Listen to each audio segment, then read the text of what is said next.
Welcome to Solutions for Higher Education, a podcast by Scott L. Wyatt, president of Southern Utah University in Cedar City, Utah. To subscribe to this podcast, please visit www.suu.edu/President's Podcast, where you will find both the audio and a written transcript for today's podcast. Hello again, everybody. Welcome to Solutions for Higher Education. I'm Steve Meredith, and joining me today, as always, is the president of Southern Utah University, Scott Wyatt. Hi, Scott. Hello, Steve. It's nice to be with you today. Always a pleasure. Today we're going to talk about an issue that is on the minds of leadership groups in almost every field of endeavor, and that is the issue of diversity. And here at Southern Utah University, we are undertaking a number of important initiatives regarding diversity. But before we get into specifics about that, you have some data and some information about why diversity is so important. So why do we strive for diversity in higher education and elsewhere? Well, Steve, I think that we all share similar beliefs about this. That, for example, one of the goals in higher education is to elevate people, to give everybody opportunities to be successful, and we don't want to go there with just one group. We want to go there with everybody. And so diversity is important for us because we want to make sure that every single group, every category of people, everyone gets a chance. And in order to do that, sometimes we have to make a little extra effort. So in order to be inclusive to everyone, we reach out to others who have been underrepresented at the university. Is that right? Right. And we want them to be successful. We seek them out. We go to extra efforts to be helpful. It's the right thing to do. It's our mission, is to help people. And then I think that there are a lot of people who value diversity and promote diversity because it really enriches their lives. I know that both of us would say that as we have made friends and got to know people from other places and cultures and backgrounds, that it actually makes our lives better. Yeah. I think that travel to other lands might be the single best educational experience that a person can have.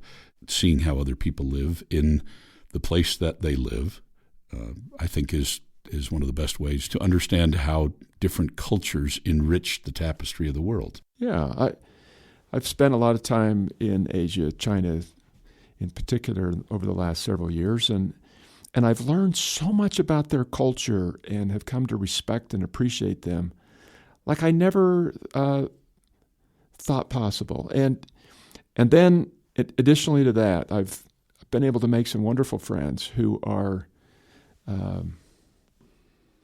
from different cultures, underrepresented groups in the United States, African Americans and Native Americans and Hispanics, just a variety of people. And as I've made friends with them, it has really helped me become a better person.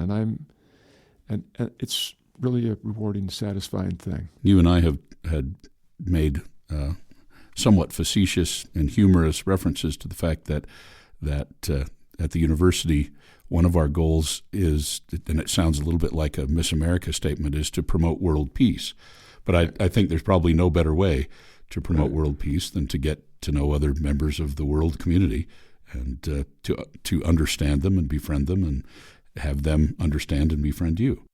Yeah, we have students from 56 countries around the world, and we have students from all of the underrepresented minority groups that are traditionally in the United States. So we've just got all of these wonderful people that we're learning more about, and we learn to love them and appreciate them and respect them. And what better way can you break through prejudices and barriers and national conflicts and than to get to know people? Yeah, we think it's so important that we've made it part of our strategic plan, that we introduce students to diverse cultures and diverse areas of study, and all of those things are impossible to do unless we have a commitment to diversity at the institutional level. Yeah. But there are other reasons too, still, right, to promote diversity. There's a long list of reasons. Another reason is that there's a tremendous amount of research that shows that diverse teams are smarter than non-diverse teams. This has been written up a lot recently, and there's a lot of reasons for this, but here's one example as to why. If you have a whole bunch of people in a team who all come from the same background, they all think the same way, if one of them has to make a pitch to the group for some kind of a new project or proposal or something, then that person starts thinking that this is going to be fairly simple because everybody thinks the way I do, and so I don't have to put in all that much extra effort to convince everyone. But if the person making the pitch knows that the group that she or he is presenting to comes from all kinds of different backgrounds, persuasions, then she knows that she's going to have to put in an extra effort, research a little bit harder, because she knows that the sell is going to be more challenging. And the result of that is she performs better, the team performs better, and the outcome is better. Just simply having people in the room from different cultures and backgrounds and ideas forces us to all be better. We all step up. And not only does that make sense thinking about it, but there's data to support that. That having a diverse group of people examine a problem from every angle that would only be possible with that diverse group of people will lead you to a more satisfying and higher quality conclusion. Yeah, just simply having male and female members of a board results in higher outcome. That's interesting. Just that one factor. You look at all the boards that have all males. You look at all the boards that have at least one female. The groups that have at least one female on the board perform at higher levels. It's and that's true. We believe in all aspects of diversity. These different motivations for diversity hit people differently. You know, it's this one person. As I've talked to people of color, some have said to me, I don't want to ever, ever, ever have anyone think that I was hired because of my background. I want everyone to believe that I was hired because I was the best qualified person. Right. And then I've had other people say, it isn't really a fair race. Because it's like running a 50-yard line. If you start us all out at the beginning, then the white males are going to win every time because you've got a head start. You're part of a privileged class, and you need to do something that helps everybody succeed. And you can see these diverse opinions about diversity within diverse populations. A diversity of diversity. A diversity of diversity. Yeah. Well, it is to be sure a hot button topic, and at various times a fairly hot political topic as well. But at SUU we are committed to diversity of thought and background and ethnicity and gender and all of the things that we think make us better thinkers and produce students who are better prepared to work and to live in their communities, correct? Right. It's a very important part of our mission statement, or our strategic plan, I should say. It's a very important part of our strategic plan, and it is there because of all of our goals of helping people succeed, of enriching everyone's lives, and of being more productive and more successful. And all of those are met by diversity. You've had a great opportunity to travel the world, as you mentioned earlier, and there are certainly examples of societies that you have visited that tend to be of one background or one race or one school of thought, and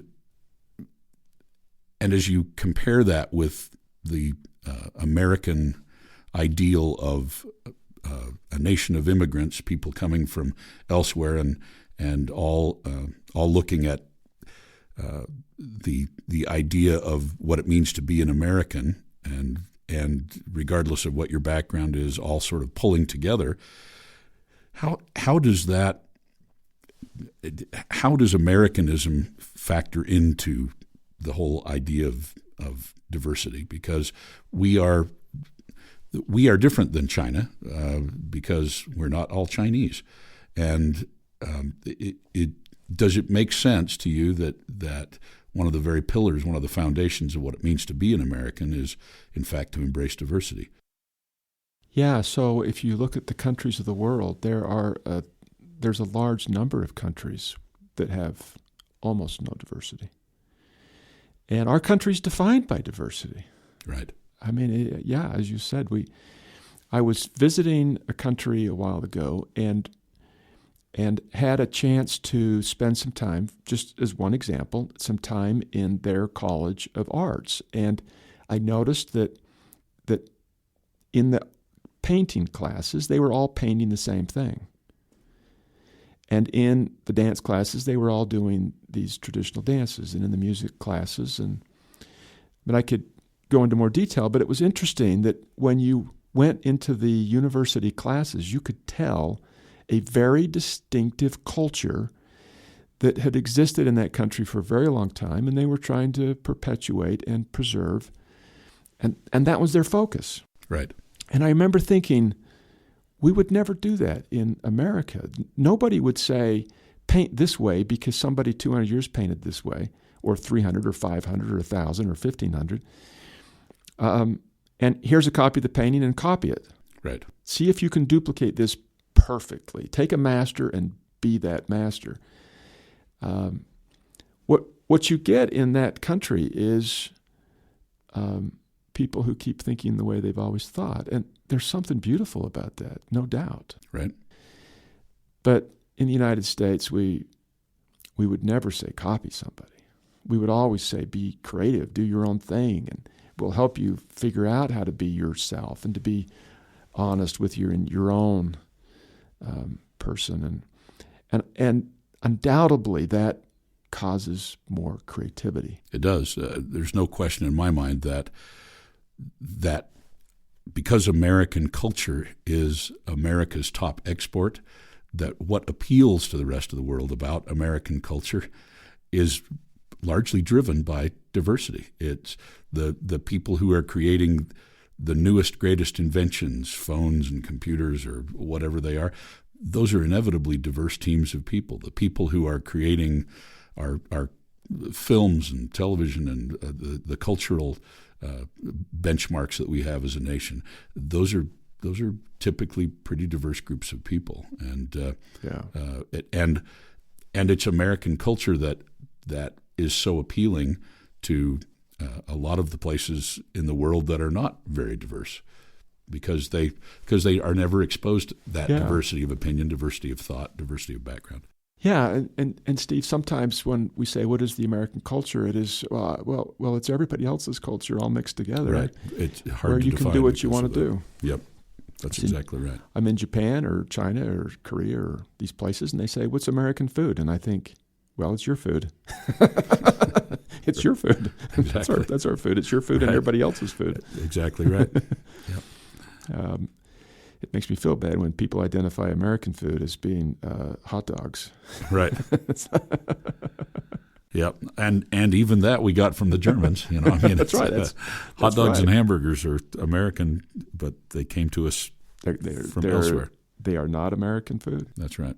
We eat them during baseball games, but we didn't invent them. Right.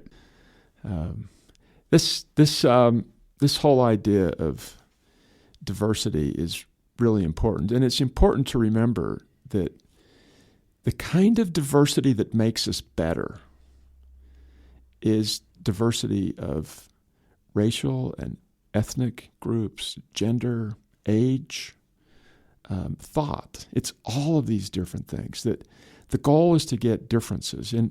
In our cabinet at Southern Utah University, we have people who have spent their whole careers in higher education and people that have been in the private sector. And just having that one difference causes those groups to see things differently, to question assumptions, and then to defend the assumptions. And in such a simple way as that, it's making the university better. And the more we add other types of diversity and get so many different ideas in the room, we just become stronger and stronger and stronger. And there's a famous Mark Twain quote that I'm going to mangle, paraphrased, is that it's not the thing that you don't know that causes you trouble. It's the stuff that you know for sure that just ain't so. Any time right. that there's a non-diverse group of people, they have some things that they know for sure that just ain't so. And having a more diverse group of people to solve problems and to move the institution ahead inevitably results in a better destination. Yeah, it absolutely does.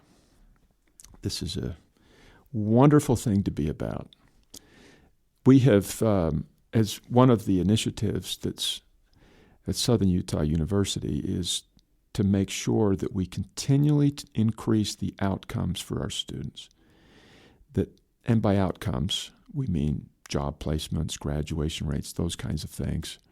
And we've talked before about this, Steve, but when we compare ourselves with all of the regional public universities in the 8 Intermountain West states, we have the highest graduation rate among them. Right. And that's something to be pleased about. But I'm equally pleased that we have the highest graduation rate among all those schools for women. And I'm pleased that we have, within the top couple, the highest graduation rate for Native Americans and the highest graduation rate for other groups. Because our initiative is not to have the highest graduation rate. Our goal is to have the highest graduation rate for all of the people that come, that right. We don't leave anybody behind. Because if you said that the goal was to have simply the highest graduation rate, then you might stop recruiting people who having a high graduation rate is more difficult for. Right. First-time college graduates, or excuse me, first-time college attenders. First generation. Yeah, those who, for whom it's not in their background or history of their family. That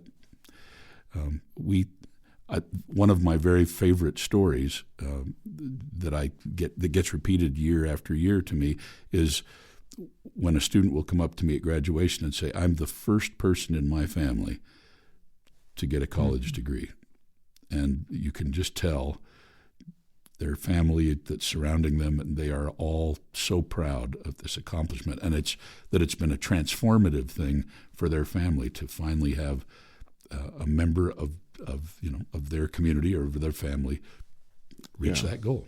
Yeah, it's great. We have a lot of first generation students.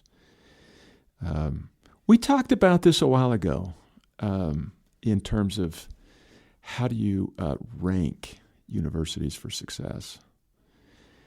And there are a lot of universities like ours that are actively recruiting first-generation students, Pacific Islander, Native Hawaiian students, Native Alaskan, Native American, African American, Hispanic,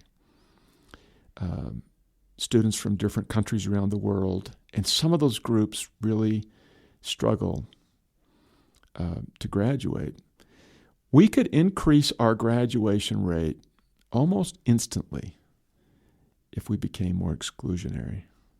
Right. But what pride is there in that? Right. So, another reason not to trust the rankings. Yeah. So we're trying to bring everybody along. We're trying to make sure that everybody's successful. We're trying to enrich everyone's lives. We're trying to promote, as silly as it sounds, we're trying to promote world peace. The American way and world peace. We're trying to bring peoples of the world together. And as we do all those things, we have every confidence to know that we will all be better. Diversity isn't elevating one group. That's the wrong way to look at it. Diversity elevates all groups. And we've been using the word diversity, Steve, and perhaps the right word we should be using is inclusion. It's diversity and it's inclusion. You've no doubt heard the saying, diversity is being invited to the party, inclusion is being asked to dance. Well, may I suggest that inclusion is more than giving others the opportunity to dance. It's that we all get to enjoy a better dance. You've been listening to Solutions for Higher Education, a podcast with Scott Wyatt, the president of Southern Utah University. Thanks so much for listening. We'll be back again soon. Bye-bye.